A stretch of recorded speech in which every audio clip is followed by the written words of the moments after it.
Fala corretor, fala corretora, seja bem-vindo à nossa última aula bônus em que eu prometo aqui explodir a tua cabeça para você sair desse curso de pré-vendas com bastante insight e com bastante energia para maximizar o seu topo de funil. Pois bem, aqui a gente vai fazer uma lógica de conversão, tá? A gente vai falar um pouquinho sobre lógica de conversão nesse estágio do topo de funil. Então, qual que é a ideia? Para você, corretor ou corretora, que já se entendeu como dono do negócio, como de fato empreendedor, como gestor, essa aula vai cair como uma luva, ela é perfeita para você. A gente vai dar uma visão de gestão sobre essa etapa do topo de funil, onde a gente falou aqui de prospecção, de atendimento e qualificação e de follow-up contínuo, lembra? Então, a gente vai lembrar que o topo de funil, o pré-venda, ele é o seu fogo inicial, ele é a etapa ali em que vai deixar o seu funil mais gordinho, vai deixar o seu funil mais cheio, já que não existe recorrência em vendas, se não existe recorrência em leads, tá bem? Sempre que você errar nesse estágio, você precisa lembrar que quem vai pagar o preço é a sua operação como um todo, principalmente o seu fechamento, tá bem?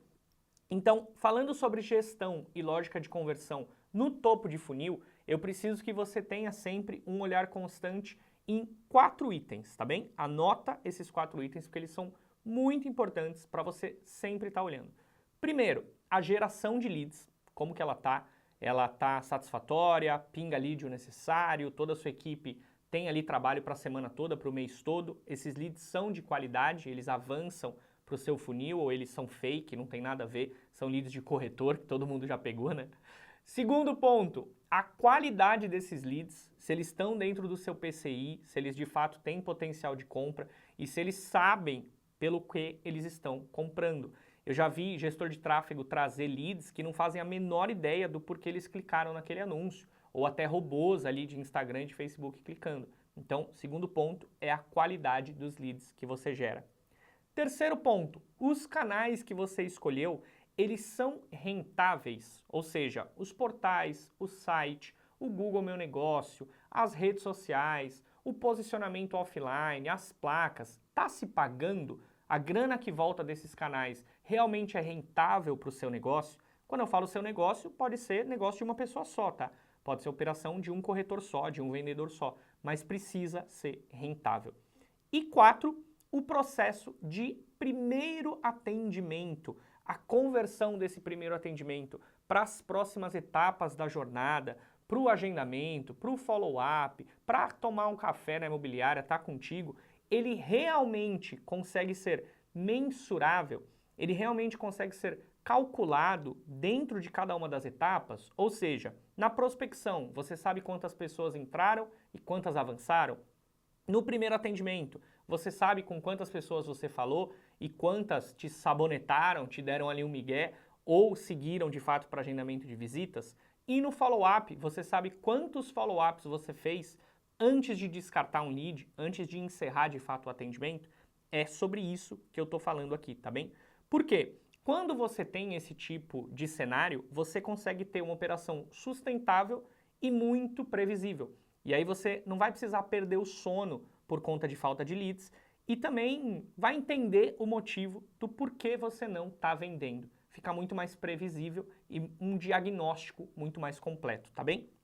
Vou te dar aqui um exemplo prático olhando para esses 4 pontos que eu acabei de citar.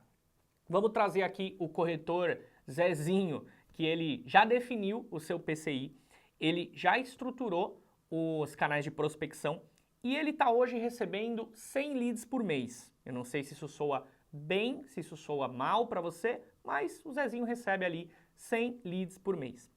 Entre todos aqueles que vêm de placa, de indicação, de cartões que ele distribui, ou então aqueles que clicaram em algum anúncio em site, em rede social, ou nos portais que o nosso amigo Zezinho soltou ali para a internet. Voltaram 100 leads, tá bem?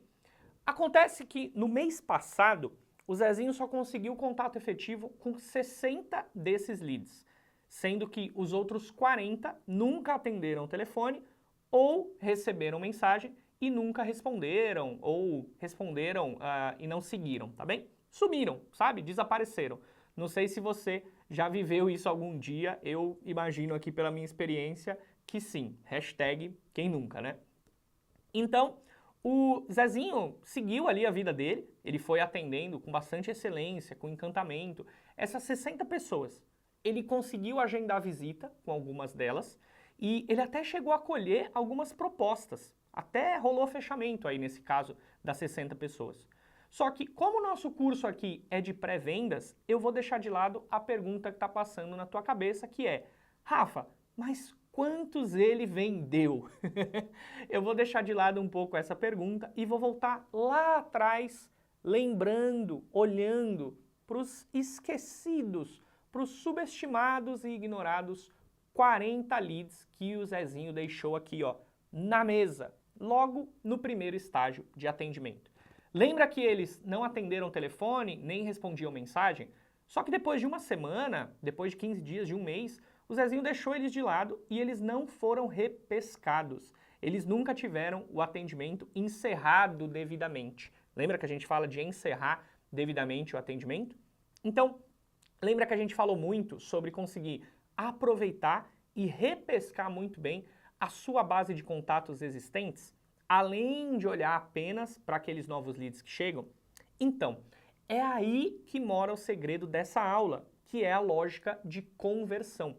Vou fazer aqui a lógica de conversão nesse exemplo, onde o corretor aproveitou 60% dos leads que chegaram, tá certo?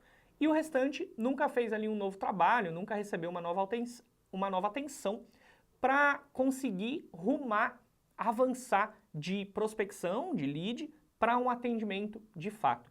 E nem houve um follow-up, não houve um processo claro em quantas tentativas de contato a gente ia ter antes de conseguir encerrar esse lead ou de conseguir repescar ele para uma etapa de visita, que poderia sim ter virado proposta e poderia sim ter virado fechamento em algum desses 40 casos que ficaram para trás. O grande ponto fraco, não sei se você já enxergou, mas um grande ponto fraco do nosso mercado é subestimar essa informação de que 40 leads ficaram na mesa. É não saber olhar para essa conta de que se o Zezinho conseguisse avançar para atendimento com pelo menos 30 desses leads que foram ignorados mensalmente, ele teria 360 novos leads ao final de um ano. Você consegue fazer essa conta? Ele deixou 40 de lado, aí ele trouxe 30, se ele repescasse 30. Nesse processo mensal, ao final de um ano, seriam 360 novos leads, 360 novas chances de atender, dar follow-up, visitar, colher proposta, fechar, aplicar um bom pós-venda, gerar novos leads qualificados a custo zero, ou então encerrar o atendimento, manter a credibilidade dele e conseguir indicações de novos compradores, locatários ou proprietários. Imagina que esses 360 novos leads, ao final de 5 anos, que é um ciclo não tão longo no nosso mercado, eles seriam 1.800 leads subestimados, esquecidos, não retomados. Se isso não mexe com a tua cabeça, se isso não te deixa louco por reaproveitar e fazer mais dinheiro com esses leads, eu não sei o que vai te deixar. Pensa que se esse nosso amigo Zezinho, ele for um corretor mediano, tá? Tiver ali na média, fazer uma taxa de conversão legal para o nosso mercado, convertendo 5% de todos os leads que chegam para uma venda de fato, ou uma locação, ele teria deixado 90 contratos assinados na mesa. 90 comissões, que se a gente pensar nesses 5 anos que eu tirei aqui de amostra, são 18 vendas por ano. Sabe aquele seu tão sonhado uma venda por mês, aquela média da uma venda por mês? Eu estou te dando um cenário em que poderíamos ter 18 vendas no ano. Isso é lógica de conversão. Isso é a gente olhar de uma maneira científica para o nosso funil de vendas e saber que dá para fazer mais resultado com o que a gente já tem.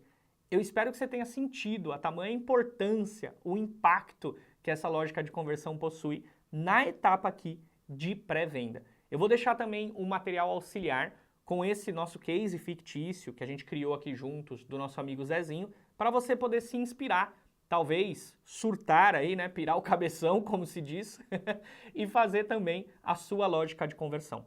Eu espero que você possa desenhar o seu topo de funil, o seu cenário de pré-venda atual e traçar as lógicas de conversão que você está vivendo hoje, mirando sempre em fazer ajustes poderosos sempre que for necessário. Eu devo ter te provado matematicamente, mesmo sendo um cara de humanas, que faz muito sentido a gente olhar para a lógica de conversão e conseguir maximizar os nossos ganhos. Eu espero que você saia dessa aula bastante inspirado, com bastante conta para fazer e consiga maximizar a sua lógica de conversão. Te vejo na próxima aula.